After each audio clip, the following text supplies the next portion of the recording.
If you're new to the channel, welcome. If you're not new, welcome back. Today I want to start fleshing out some of the information that we're going to be needing for our authenticated users. We want to store that information so that we have it on record for our system. We're going to be using it to send it to Stripe, but we do want a record of their billing details, which has their address. Just very simple, basic things like that, just to compare them in our system and have them in our system. It's sort of going to be an extension of the user table.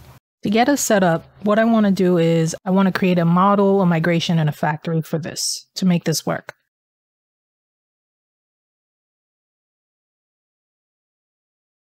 This one we're just going to call billing detail. And we're going to add our migration and our factory. Okay, so if we head over to app, models, billing detail, well, actually, let's start with the database. So our migration is right here. Open that up. So in here, some of the things that we're going to need is a foreign ID.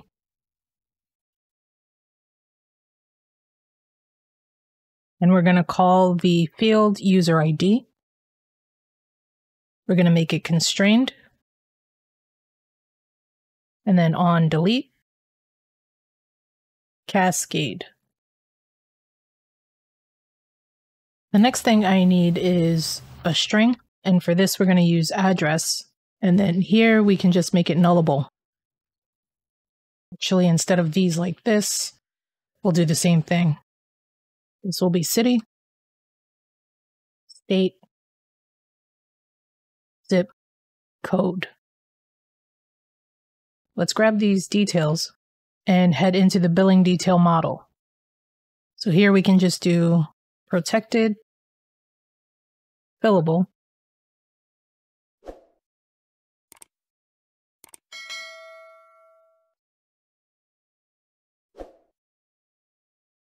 actually, I think we can bring this up on one line. Let's check it out.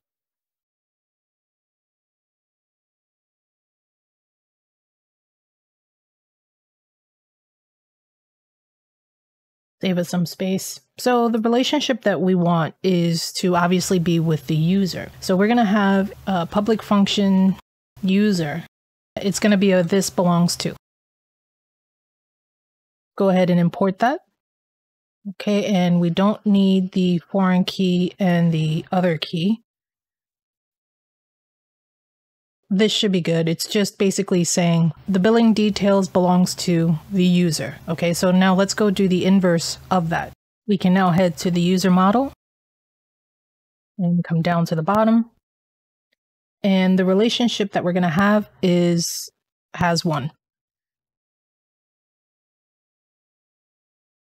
Okay, so let's clean this up. And instead of user here, the model is billing detail. This user is going to be billing details. And again, we do not need the foreign key and the local key. I'm also going to change this to billing details so that we know what the relationship is for. I just like having the notes. That's my preference. You can get rid of that if you want. So the next thing that I want to do is our factory. And in here, we're just going to return some values so that we can add them to the billing details model. So the first is the address. And for this, we can use Faker.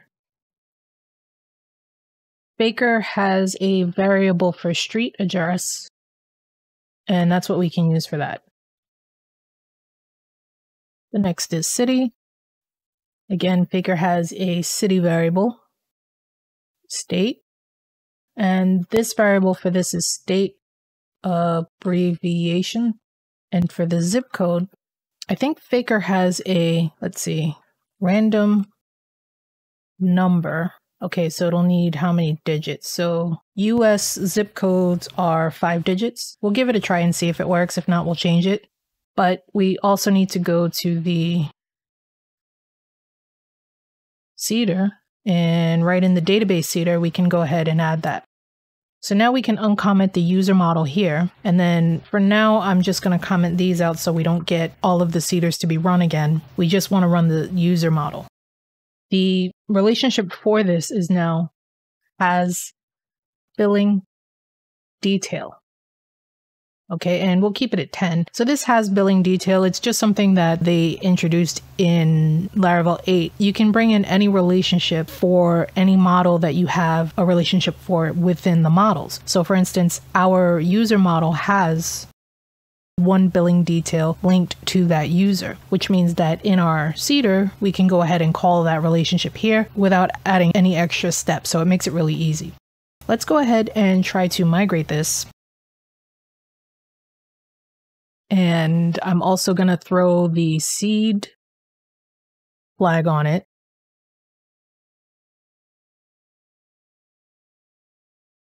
As billing detail. Because this should be billing detail and not details. Let's try it again.